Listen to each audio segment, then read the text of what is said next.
What's up guys, Chip here, continuing my look at the 2010 format. Last time we looked at Frank Diaz's top 4 Curse Guard deck, but today we're going to be looking at the deck that he actually lost to in top 4, and that is Michael Pramawat's Psychic Lock deck, Gardevoir Gallade. Extremely popular deck, one of the best decks of the 2010 format. And yeah, we're going to take a look at his list. This is the World Championship version, so it's Michael's list exactly. And we're going to go ahead and hop in and start things off and get it going. Starting off with Ralts here. Future Sight, a useful attack. Potentially look at the top 5 cards of either player's deck and put them back on top in any order. So we can use this to, if we go first, you can't attack on the first turn in this format. So looking at the top 5 cards can be useful setting up our top deck, and then also maybe looking at our opponent's top 5 cards and trying to mess with them a little bit. And we've also got Hypnoblast for Psychic Energy, does 10 damage. Flip a coin if heads, the defending Pokemon is now asleep. So maybe we need to buy some turns. Hypnoblast can potentially try and do that for us. We've also got 2 copies of Kirlia here with Teleportation Burst. 30 damage. You may switch Kirlia with one of your benched Pokemon. Useful to do a little damage and then switch into something like a Spiritomb if we need to.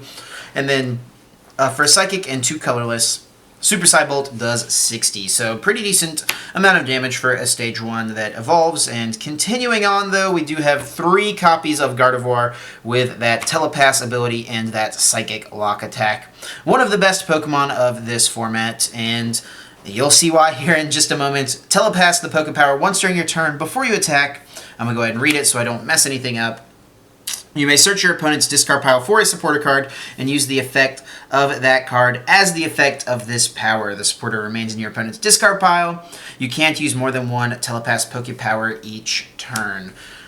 So just getting an additional supporter each turn is definitely really nice. Being able to, use Roseanne's or something on our turn if we need to get some energy in play, and then being able to telepass using Bebes or Collector or something from our opponent's discard pile to get a supporter out, or to get another Pokemon out into play, or even using Judge, something like that in our opponent's discard pile to disrupt both players' hands can definitely be nice. So we got the 3 copies of Gardevoir there.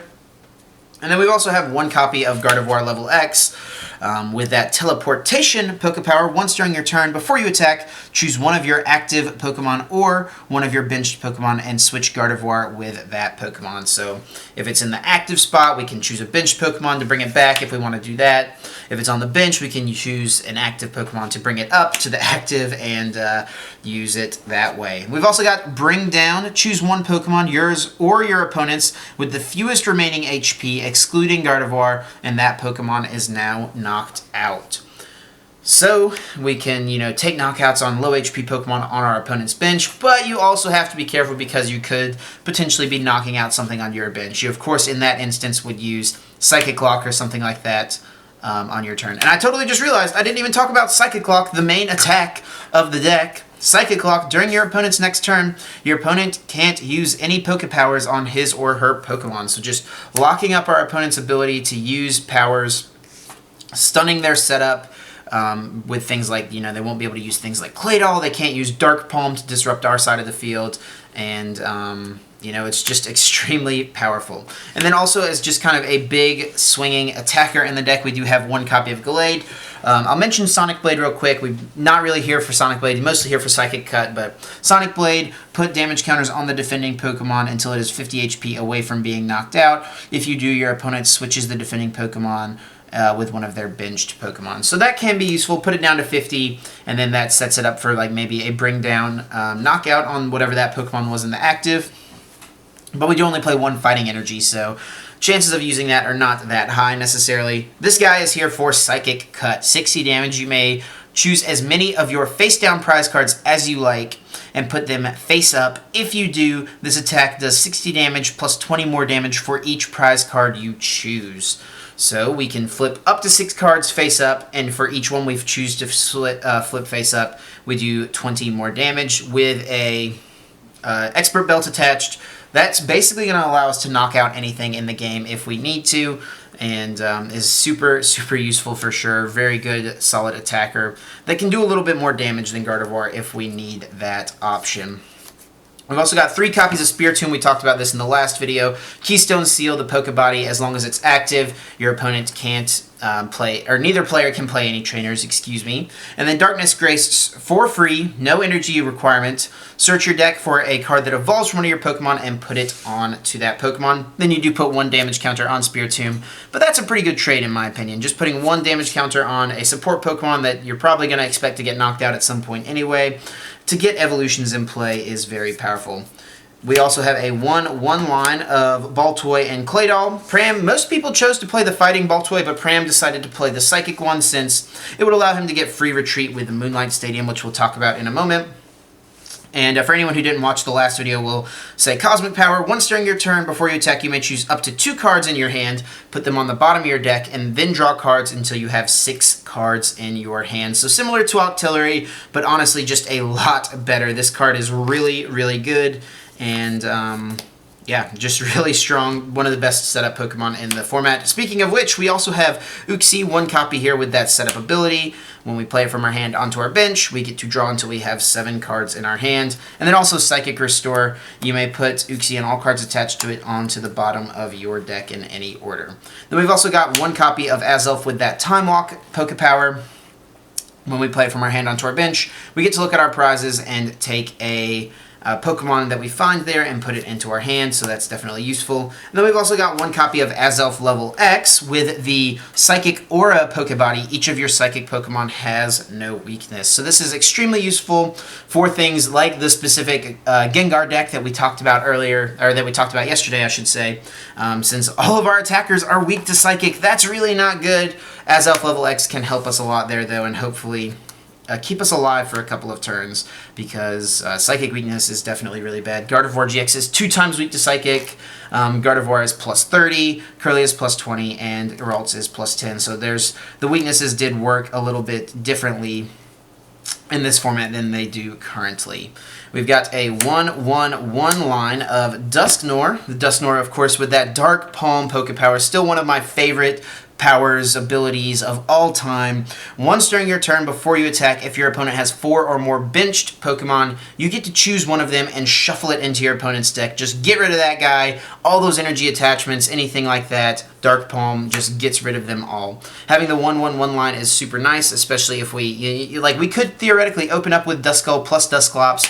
Duskull does have that Reaper Cloth item down here in the yellow. That's what that is. It says Duskull can evolve on the turn you play it. So we bench Duskull, immediately go to Dusclops, and then we can use something like Darkness Grace. Boom, Dusknoir is in play immediately on our first turn, potentially. That is absolutely insane. And, using that Dark Palm Pokepower to just manage our opponent's side of the field, they're forced to try and play around it. And it's super, super strong for sure. We got 1 copy of Unknown G with that Guard Pokepower. Once during your turn, before you attack, if Unknown G is on your bench, you may discard all cards attached to Unknown G and attach it to one of your Pokemon as a Pokemon Tool card. As long as Unknown G is attached to a Pokemon, prevent all effects of attacks, excluding damage done to that Pokemon. So this is really useful in that Gengar matchup that we talked about yesterday. Or last week, sorry, I'm recording these back-to-back, but that we talked about last week. This is going to go up the week after. Anyways, Gengar places 6 damage counter on a Pokemon on the bench with a Pokepower. So since Azelf has a power, and since we need Azelf level X in that matchup, being able to go Unknown Guard onto Azelf level X, it protects it from that placement of 6 damage counters. So, saves our Azelf in that matchup, which we really, really needed in. Then we've also got a 1/1 line of Machamp here. Take out, if the defending Pokemon isn't an evolved Pokemon, that Pokemon is knocked out instead of damaged by this attack. So, from what I understand, that was really meant for the SP decks, being able to just take a free knockout on something like a Garchomp or a Luxray or something along those lines. Takeout is good for that for sure. And that's the Pokemon lineup. So we'll move on here to supporters. We've got 4 copies of Roseanne's Research. Search your deck for up to 2 in any combination of basic Pokemon and basic energy cards. Put them into your hand. So helping us get our basics set up, get those energy attachments every turn. Very important. We've got 4 copies of Bebe's Search. Put a card from your hand on top of your deck, and then search your deck for a Pokemon. Getting our Pokemon out, very important. 2 copies of Looker's Investigation. Look at your opponent's hand, then choose you or your opponent. That player shuffles their hand into their deck and then draws 5 cards. Draws up to 5 cards. They can choose to take less, but I feel like most people usually take the 5 cards, unless they're about to deck out. So yeah, it's good hand disruption potentially. It lets us gain knowledge of what our opponent's going to try to do. If they've got a large hand, we want to manage that. If we know they've got a ton of resources, we're going to just shuffle those away. But it's also a decent little draw supporter. Shuffle, draw 5 isn't the worst thing in the world. We got 1 copy of Judge here, another disruption draw supporter. Each player shuffles their hand into their deck and draws 4 cards. And then Lucian's Assignment, such a cool card in this deck. Move as many energy attached to one of your Pokemon as you like to another of your Pokemon. So we can create, you know, if we've got a Gardevoir that's got the 3 energies on it we need, if it's been taking some damage, we need to move energy from that onto a clean Gardevoir with no damage. Lucian's Assignment can get that done for us. Really neat plays that we can pull off with that. We can also pull off a Dusknoir attack out of nowhere potentially. Hard Feelings, put 5 damage counter on the defending Pokemon, then count the number of prizes your opponent has taken and put that many more damage counters on it. So that can do a decent chunk of damage for us as well with Expert Belt, especially. Oh wait, no, that actually wouldn't boost because that's plus 20 damage, not plus 20 damage counters. But anyway, we'll continue on here with 3 copies of Rare Candies. Still useful to get those stage 2s in play, and you can play it on the first turn a Pokemon came into play. It's also, you can go from Boltevoir to Claydol immediately, all of those little interactions we talked about last time as well. 1 copy of Luxury Ball, just a free search for any Pokemon excluding level X's, so won't search for Azelf or Gardevoir level X, but searches for any other Pokemon. You can only play 1 since if it's in your discard pile, if you have Luxury Ball in your discard pile, you can't play Luxury Ball. We've got 1 copy of Warp Point. Your opponent switches one of their active Pokemon with one of the defending Pokemon, or with one of their bench Pokemon, and then you do the same thing as Escape Rope in today's format. And then 1 copy of Night Maintenance to round the list out. Shuffle up to 3 basic energy cards or Pokemon from your discard pile into your deck. Moving on to the tools, this is going to look pretty similar to what the last video was like.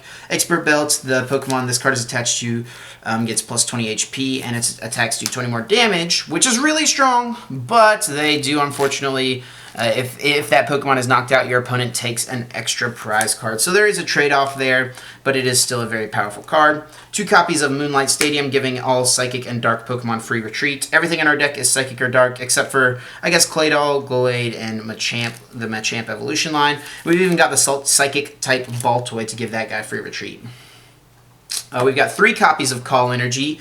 If we get one of these, and like I said last time, the dream, opening up Spiritomb plus Call Energy, that's basically all you could hope for on your first turn if you're going first. Using Call Energy, you get to, if it's attached to your active Pokemon, you can choose to search your deck for up to 2 basic Pokemon, put them on your bench, and then your turn ends. So that's really good if we're going first. Just getting our evolutions, or our basic Pokemon set up so that they can become evolutions later on in the game.